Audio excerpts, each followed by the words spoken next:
गुजरात के अंदर भारतीय जनता पार्टी की सरकार लगातार किसानों के हित के खिलाफ काम कर रही है और जो भी किसान आवाज़ उठा रहा है उसके ऊपर लगातार दमन कर रही है। गुजरात के अंदर बोताड मार्केटिंग यार्ड है जहां किसान अपने कपास को बेचने के लिए जाते हैं। वहां लगातार शोषण हो रहा था। उसके खिलाफ किसानों ने कल आंदोलन शुरू किया। हजारों की तादाद में किसान वहां पहुंचे अपनी मांग को लेकर के कि शोषण बंद किया जाए, किसानों को उनका वाजिब दाम दिया जाए। आंदोलन कल दिन भर चला, रात भर चला, लेकिन भाजपा की सरकार किसानों की मांगों को मानने की जगह रात के अंधेरे में 4 बजे आम आदमी पार्टी के किसान नेता राजू करपड़ा सहित कई किसानों को जबरदस्ती वहां से उठा करके ले गई। जो किसान थे उनको तालों में बंद कर दिया गया, गेट बंद करके। अभी भी किसान उस आंदोलन में अंदर डटे हुए हैं। उनको खाना पानी भी नहीं पहुंचाने दिया जा रहा है। राजू करपड़ा को लेकर के पुलिस रात से ही घुमा रही है और हर तरह के दमन और धमकी दी जा रही है किसानों को कि बर्बाद कर दिया जाएगा अगर ये आंदोलन वापस नहीं लिया जाता है। एक तरफ माननीय प्रधानमंत्री जी ऐलान करते हैं कि किसी भी कीमत पर हम किसानों के हितों के साथ समझौता नहीं करेंगे, और दूसरी तरफ गुजरात के अंदर बड़े पैमाने पर खास तौर से सौराष्ट्र के इलाके में कपास की खेती होती है। पहले से ही कपास के दाम कम मिल रहे थे, लेकिन जो अमेरिका से कपास भारत के अंदर आता था उस पर 11% की इंपोर्ट ड्यूटी थी। अमेरिका ने 50% हमारे ऊपर टैरिफ थोप दिया जबरदस्ती, और हमारी सरकार ने उसके जवाब में 11% जो टैरिफ था उसको जीरो कर दिया। अब जब कपास की खेती अब तैयार हो गई, किसानों ने अब कपास लेकर के मंडी में जाना शुरू कर दिया, तो वहां पर स्थानीय स्तर पर भी उनके शोषण का काम हो रहा है। किसानों के साथ जो रेट तय हो रहा है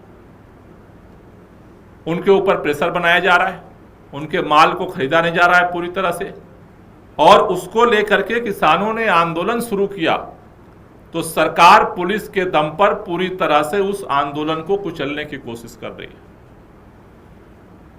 बात केवल एक मंडी की नहीं है, पूरे गुजरात के अंदर जितनी मंडियां हैं सभी मंडियों में किसानों के साथ इसी तरह का धोखा हो रहा है, इसी तरह की दर दर उनको भटकना पड़ रहा है अपना माल लेकर के। लंबी लंबी लाइनें लग रही हैं और कोई सुनने वाला नहीं है। कुछ दिन पहले आप सबने ये खबर देखी होगी कि नॉर्थ गुजरात के अंदर साबर डेयरी में किसान अपनी मांग को लेकर के गए, उनके ऊपर दमन चक्र चला, आंसू गैस के गोले चले, लाठियां चली और उनकी आवाज को कुचलने की कोशिश हुई। आज मैं भारतीय जनता पार्टी की राज्य की सरकार से और देश के माननीय प्रधानमंत्री और गृह मंत्री, दोनों लोगों का गृह क्षेत्र है गुजरात, निवेदन करना चाहता हूं कि मार्केट यार्ड में बैठे हुए अपनी जायज़ मांग को लेकर आंदोलनरत किसानों की बात को माना जाए, उनकी मांगों का समाधान किया जाए, और अगर सरकार इसका समाधान नहीं करती है तो कल आम आदमी पार्टी बोताड मार्केटिंग यार्ड में शाम को 5 बजे किसान महापंचायत बुलाएगी, जिसमें आम आदमी पार्टी के प्रदेश अध्यक्ष और पार्टी के तमाम लीडर वहां पहुंचेंगे। अगर सरकार गिरफ्तारी करना चाहेगी तो गिरफ्तारी देंगे, लाठी चलाएगी तो लाठी खाएंगे, लेकिन किसानों के हक की जो लड़ाई है उसे हम पुलिस के दम पर रुकने नहीं देंगे। इसलिए सरकार से हम गुजारिश करना चाहते हैं कि इस पर तुरंत संज्ञान लेकर के उनका समाधान किया जाए और किसानों का जो दमन चक्र चल रहा है इसको तुरंत प्रभाव से रोका जाए, जिसके लिए किसान लगातार आवाज़ उठा रहे हैं। तो आम आदमी पार्टी आज ये ऐलान कर रही है कि सरकार अगर नहीं बात मानती है तो कल 5 बजे गुजरात के अंदर किसान पंचायत उसी मार्केटिंग यार्ड में सरकार के खिलाफ हम करेंगे। और इस आंदोलन को केवल यार्ड तक नहीं, अगर सरकार ने नहीं किया तो कल पंचायत के बाद ये आंदोलन गुजरात के सभी मार्केटिंग यार्ड तक हम लेकर के जाएंगे, और जब तक समाधान नहीं होता है ये किसान आंदोलन गुजरात के अंदर जारी रहेगा। Thank you. कोई क्वेश्चन हो तो सर, आम आदमी पार्टी के तमाम जो कार्यकर्ता या नेता गुजरात में सक्रिय है, उनको अक्सर किसी न किसी तरीके से वहाँ पर सताया जाता है और केस भी दिए जाते हैं। अभी पिछले दिनों चेतन बसावा भी जेल में थे। ऐसे में वहाँ पर जब आपके नेताओं के साथ इस तरीके का बर्ताव हो रहा है तो आप लोग कोर्ट या कोई दूसरी चीज़ क्यों नहीं जा रहे कि इस तरीके की शिकायतें नहीं, कोर्ट भी जा रहे हैं। कोर्ट में चेतर बसावा को उन्होंने उठा करके जेल में बंद किया तो कोर्ट में हम गए, कोर्ट में लड़े और उसके बाद उनको रिहा किया गया है। तो कानूनी तौर पे भी लड़ाई लड़ रहे हैं और सड़क पे भी लड़ाई लड़ेंगे। सर, एक सवाल हो रहा है, दिल्ली का प्रदूषण जो है वो फिर बढ़ गया दिवाली आने से पहले। अब तक जो सरकार क्या रहते हैं उस पर बहुत अपनी प्रशंसा हो रही थी, लेकिन अब जो है वो सरकार, दिल्ली सरकार की मैं बात कर रहा हूँ, तो उन्होंने बहुत अपनी प्रशंसा की कि दिल्ली की हवा बहुत स्वच्छ है, लेकिन अब जो है प्रदूषण बढ़ रहा है।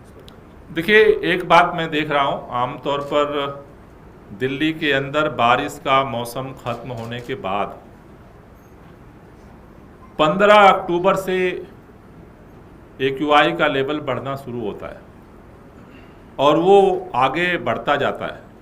इस बार दिवाली पहले है तो दिवाली के बाद प्रदूषण का स्तर तेजी से बढ़ने की जो है वो संभावना बनी हुई है। लेकिन एक बात मैं देख रहा हूं कि पिछले 10 साल से अरविंद केजरीवाल जी के नेतृत्व में हमारी सरकार 1 अक्टूबर से विंटर एक्शन प्लान घोषित करके अपना तैयारी और काम शुरू कर देती थी, लेकिन अभी तक जितना मेरे पास खबर है, अभी तक इस सरकार ने अपना विंटर एक्शन प्लान भी वो घोषित नहीं कर पाई है कि दिल्ली के प्रदूषण के स्तर को नियंत्रित करने के लिए वो क्या करेगी। आज 10 दिन बीत चुके अक्टूबर के, लेकिन हर साल मैं 1 अक्टूबर से विंटर एक्शन प्लान के तहत पूरे दिल्ली के अंदर इसको लेकर के कार्रवाई शुरू होती थी, लेकिन अभी तक सरकार क्यों मौन है, क्यों चुप है? कब उसका वार रूम शुरू होगा या बंद कर दिया जाएगा? जो हम लोगों ने दिल्ली सचिवालय में जो ग्रीन वार रूम शुरू किया था, जो पूरे प्रदेश के अंदर इस समय हम एंटी डस्ट कैंपेन चलाते थे, अभी विंटर एक्शन प्लान ही नहीं आया तो उस पर तो अभी कुछ कार्रवाई हो रही है, पता नहीं है। मुझे लगता है कि सरकार को, अधिकारियों को सब पता है कि किस तरह से और किस समय प्रदूषण का स्तर बढ़ता है, लेकिन सरकार जो सो रही है उसे जागना चाहिए और सक्रियता के साथ जो है इस पर काम शुरू करना चाहिए। नहीं तो दिवाली के बाद जो है वो तेजी के साथ प्रदूषण का जो मार है वो दिल्ली वालों को झेलनी पड़ेगी। तो मुझे लगता है कि सरकार को अब जगना चाहिए। सर, एक थोड़ा सा अलग सवाल है। कल अफगानिस्तान के विदेश मंत्री और भारत के विदेश मंत्री की एक प्रेस कॉन्फ्रेंस हुई जिसमें महिला पत्रकारों को बैन कर दिया गया। इसको लेकर विपक्षी पार्टियां सरकार पर सवाल खड़े करी कि महिलाओं को आगे बढ़ने की बात कहती है सरकार, लेकिन महिला पत्रकारों की एंट्री बैन करती है। नहीं, मुझे लगता है कि देखिए अब पूरा विश्व एक नए चिंतन प्रक्रिया की तरफ बढ़ चुका है और ऐसे में किसी भी जगह महिलाओं को या किसी भी सामाजिक समूह को उस आधार पर कि वो जेंडर और उसकी जाति और धर्म देखे बगैर, मुझे लगता है कि इस तरह की जो डिस्क्रिमिनेशन है वो अब नहीं होना चाहिए।